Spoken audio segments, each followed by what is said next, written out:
স্ক্রিনে যে মুরগিগুলা দেখতে পারতেছেন ওইগুলা এমন একটা রোগে আক্রান্ত যে সবগুলা মুরগি বিক্রি করতে হয়েছে। মুরগিগুলার বয়স 3 মাস, অর্থাৎ 90 দিন। উনি ভাবছিল যে ওইগুলারে ডিম পাড়াবে এবং ওই ডিম বাণিজ্যিক আকারে বাচ্চা ফুটায় সেল করবে। যারা বাণিজ্যিক আকারে ডিম পাড়া মুরগি পালন করবেন, প্যারেন্ট স্টক করবেন, আজকের ভিডিওটি শুধুমাত্র তাদের জন্য।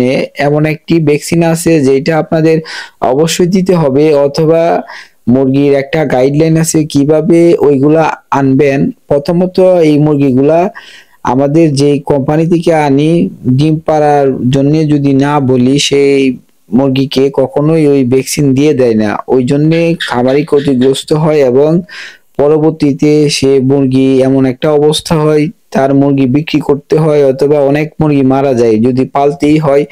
দেখা যাইতেছে যে এই মুরগির রোগ প্রতিরোধ ক্ষমতা খুবই কম থাকে। ওই জন্যে আগে আপনাদের জানতে হবে কোন মুরগির কোন কোন সমস্যা থাকে।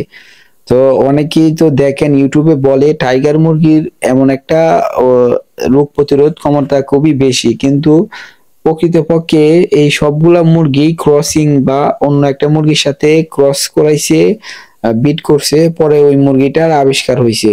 এখন দেখা যাচ্ছে একটা মুরগির রোগ প্রতিরোধ ক্ষমতা বেশি, আরেকটা মুরগির ডিম পাড়ার ক্ষমতা বেশি। তো এই দুইটারে যখন ক্রস করাইতেছে তখন প্রপারলি দুইটা জিনিস, আরেকটা নতুন যে মুরগিটা হইতেছে ওই মুরগিটাতে প্রপারলি ওই জিনিসটা আসতেছে না।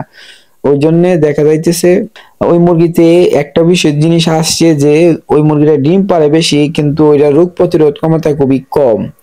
তখন বিজ্ঞানীরা ওইটারে টিকায় রাখতে গিয়ে, ওইটা যখন ভালো ফল পাইছে, টিকায় রাখতে গিয়ে এমন একটা ভ্যাকসিন আবিষ্কার করছে, হরমোন।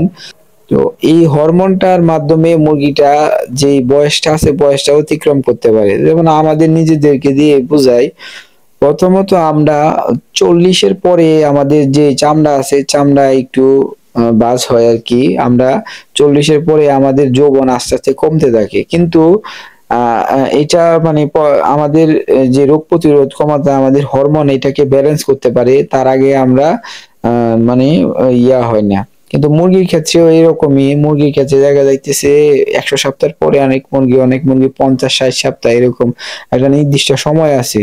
কিন্তু ওই সময় যদি এই ভ্যাকসিন গুলা না দিয়ে থাকে তাহলে দেখা যাচ্ছে এই মুরগিগুলা 80 দিন, 80 সপ্তাহ, 90 সপ্তাহ অথবা 30-40 সপ্তাহ পরে এই মুরগিগুলা আস্তে আস্তে ড্যামেজ হয়ে যাইতেছে, কিছু মরতেছে, রোগ আক্রান্ত হইতেছে, আবার ভালো করলে দেখা যাইতেছে রোগ আক্রান্ত হইতেছে, ডিম দিতেছে না।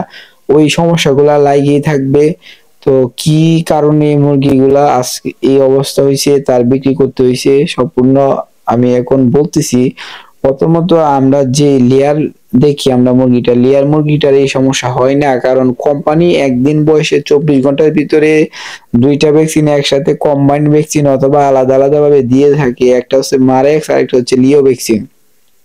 এই দুইটা ভ্যাকসিন কোম্পানি দিয়ে থাকে, তো ওই জন্য ওই লেয়ারে এই সমস্যাগুলো হয় না। কিন্তু আমরা যখন টাইগারে যাই, ফাউমিতে যাই, সোনালিতে যাই, কালারবাড়ি যাই, এগুলা যখন পালন করতে যাই তখন এই মুরগিটা, এই যে তখন বললাম, তখন তার ব্যালেন্সটা ঠিক থাকে না, সে তারপর যে প্রপারলি বয়সটা পার করতে পারে না, এর ভিতরে রোগে আক্রান্ত হয়ে মুরগি কোনো না কোনো ভাবে মারা যাচ্ছে।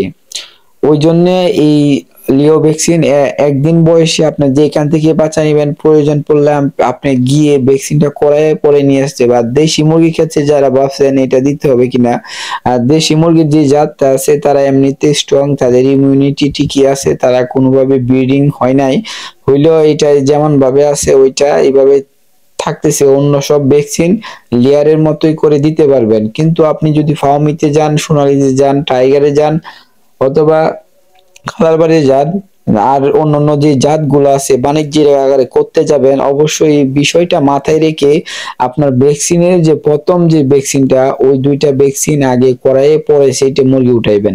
তা না হলে এইভাবে ক্ষতিগ্রস্ত হবেন। পরে আপনার বাণিজ্যিক আকারে যে আপনার প্রফিট তো থাকবেই না, আপনি বিরাটভাবে ক্ষতিগ্রস্ত হবেন। ওই জন্য দেখা যাইতেছে যে যেই মুরগিটার একবার এই সমস্যা হয়ে যাবে, এই মুরগিটা আপনার বিক্রি করতে হইতে পারে। আর যদি রাখেন দেখবেন সারা বছর মুরগি মরতেছে কোনো না কোনো রোগে, ওষুধ খাওয়াইতেছেন, ওষুধ খাওয়াইছেন, মুরগিটা একটু ভালো হয়েছে, কিছুদিন পরে আবার হয়েছে, আবার হয়েছে, এইভাবে আপনার মুরগি আপনাদের মানে অতিষ্ঠ করে ফেলবে। কারণ ওইটার ইমিউনিটি, রোগ প্রতিরোধ ক্ষমতা কম। মানে তার বয়স যৌবন কাল, কিন্তু তার যৌবনটা নাই, কিছুদিন পরে তার যৌবনটা চলে গেছে, সে বৃদ্ধ হয়ে যাইতেছে। মানে ওইটা এই সমস্যা। আশা করি আপনাদের বুঝাইতে পারছি কি সমস্যাটা কি এবং কি জন্য এরকম হয়। যারা বাণিজ্যিক আকারে করবেন অবশ্যই এই বিষয়গুলা মাথায় রেখে পরে চলে আসবেন।